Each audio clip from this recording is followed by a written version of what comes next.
So that's the first thing. It's like very self-centered and is not in service. The second one is they're boring. You coming on, just being honest.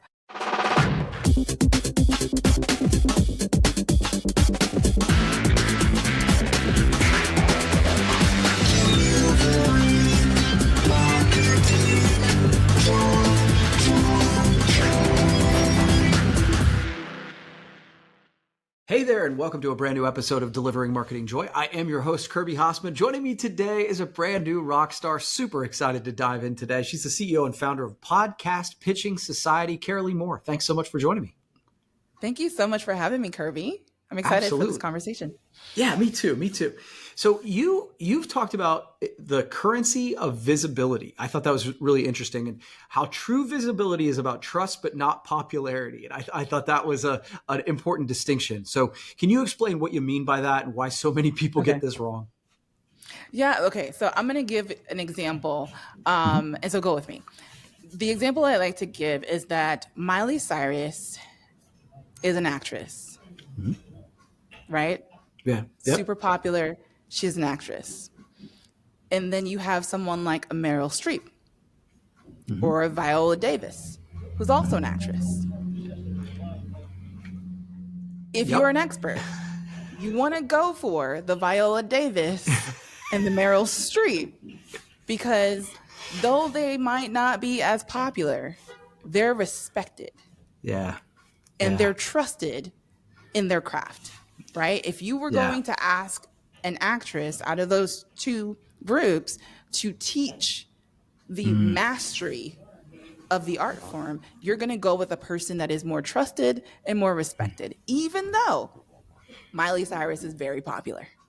Yeah. And so I always, when I talk about visibility, and when we talk about this idea of being found and being chosen, et cetera, I always caution people that are experts, which is majority of the folks that we talk to, the folks that have been doing what they're doing for 10, 15, even 25 years.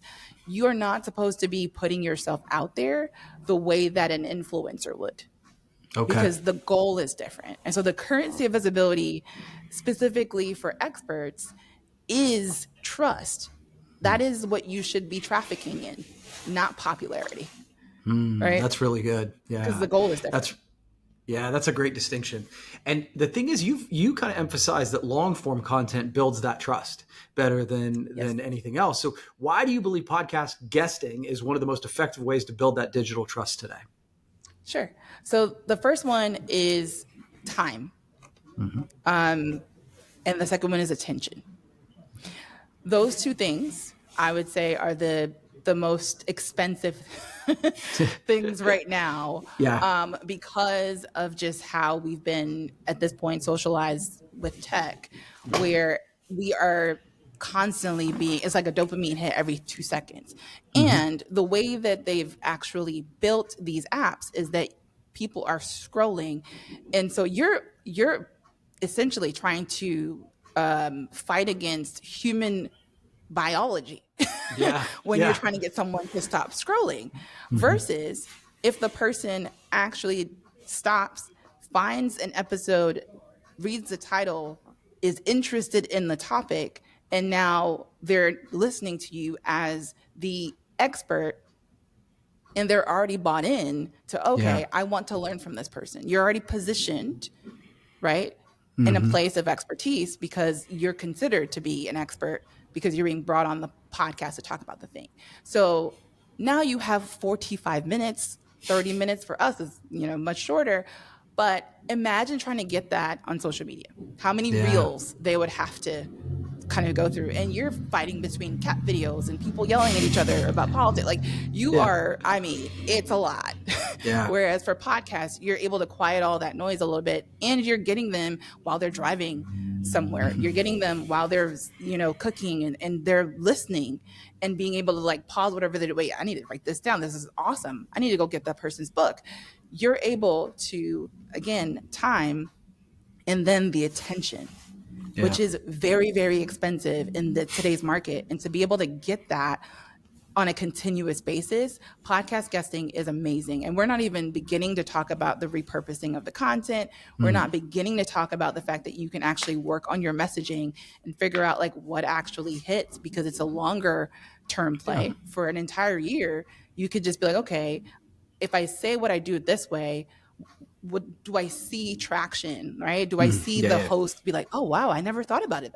Like, and what am I seeing like in real time with the folks that I actually want to serve?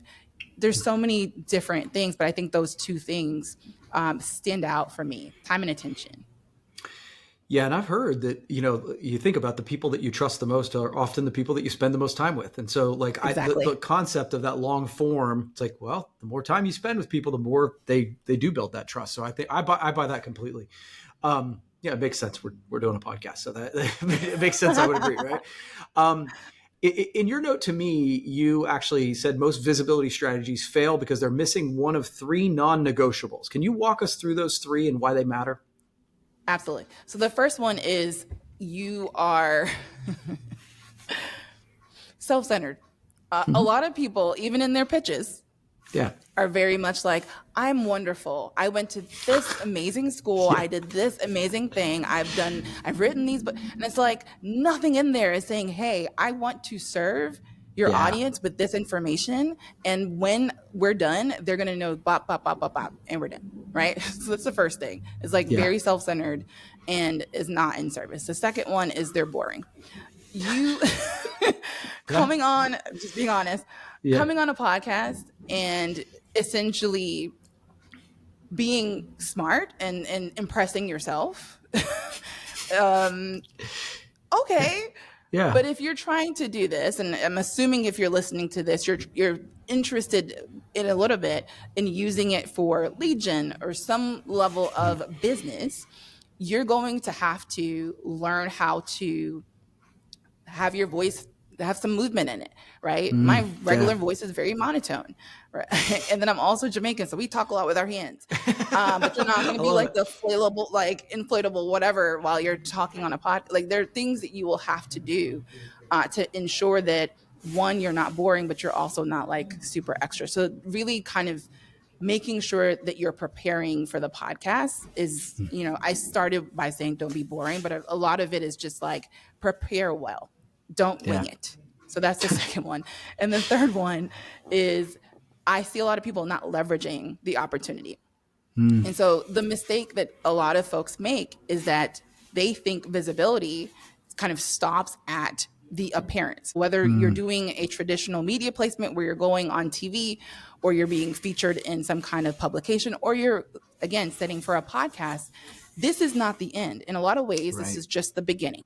Yeah, right? I agree. How do you actually put legs on that? And I think beyond just the content part, make sure that you're being a good guest even after the fact. So when the host posts about the show, make sure that you're in there commenting, sharing that, and engaging with the people that are engaging with the content, because your leads might just be in there. We actually got a sales call from one of a recent podcasts just by going and asking the person, hey, what did you like about the show?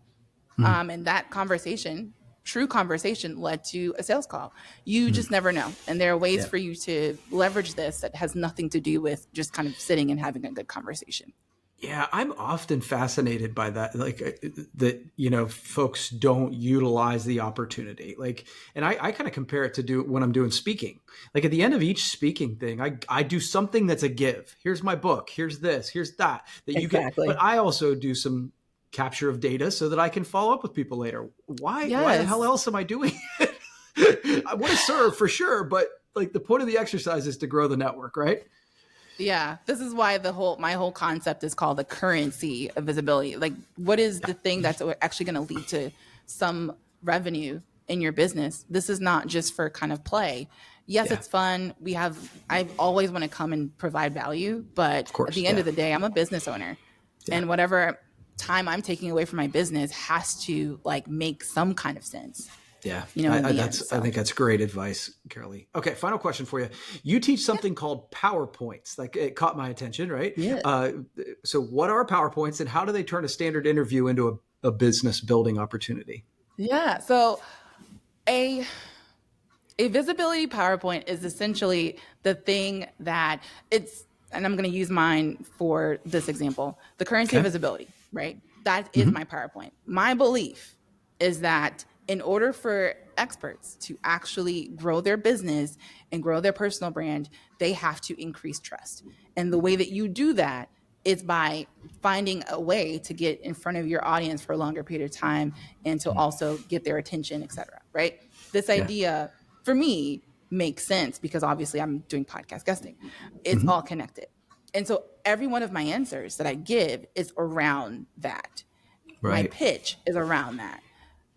What that looks like in practice is if this was a longer interview and we were going into like, hey, how do you do this better, et cetera, I would start to give specific examples of like, hey, we actually worked with a client that when she came in, she had this problem, right? So problem. And then we were able to do this thing, solution. And then because of that, now she has this result, right? Impact. If you're able to wrap all of your answers in that, then over the extended period of time, if we were going to do this for 45 minutes, now everyone has heard at least 2 or 3 examples of how you've helped someone and the parts of your actual offer. And then by the time the interview is over and you're introducing, hey, this is a way to kind of get in touch with me. If someone is in pain while you're going through this, they're seeing themselves in you, they're clear on what you offer, and now they're interested or at the very least intrigued, right, to go and check you out. And so that is why it's a PowerPoint, because it is something that you can kind of stand 10 toes down and say, hey, this is my perspective from my experience. This is the thing that I believe strongly. And then you can give examples of it and it ties right back to your offer. So it's not the same as like a talking point. This is, that on like steroids, really. Yeah. Yeah, I like that. And for whatever reason, I've been hearing 10 toes down a lot. So you're right on trend with that. I love it. Okay, so where can people find more information about you and your company, Carrolee? Sure. So there are 2 things. For the folks that are listening here and you've been sort of kind of interested in podcast guesting but you don't know where to start, we actually have a DIY version of our pitch system. And I say pitch system because there's a lot of like free template. Like, please don't do those because I'm Kirby, I'm sure, has received a lot of those. Like, this looks exactly like this one. This system actually allows you to create a customized pitch system that has follow-ups and all the things. And so if you're wanting to actually do this well and do it right, you can start the DIY way. And the link, Kirby will have that. And then if you want to actually sit with us and talk through how to get this to be a sales play without you doing everything yourself, we will talk about that on a free 30-minute strategy session. And so those 2 are the biggest ways to kind of get connected with me. If you just want to hear me ramble about all things podcast guesting, you can follow me at Carrolee Moore on LinkedIn. I love it. Carrolee, this was fun. I'm so glad you reached out to me, and I'm so glad we had this conversation. This was really good. We'll have to do it again, okay? Absolutely. Thank you so much, Kirby. You bet. Well, that's going to wrap up this edition of Delivering Marketing Joy. We'll see you next time.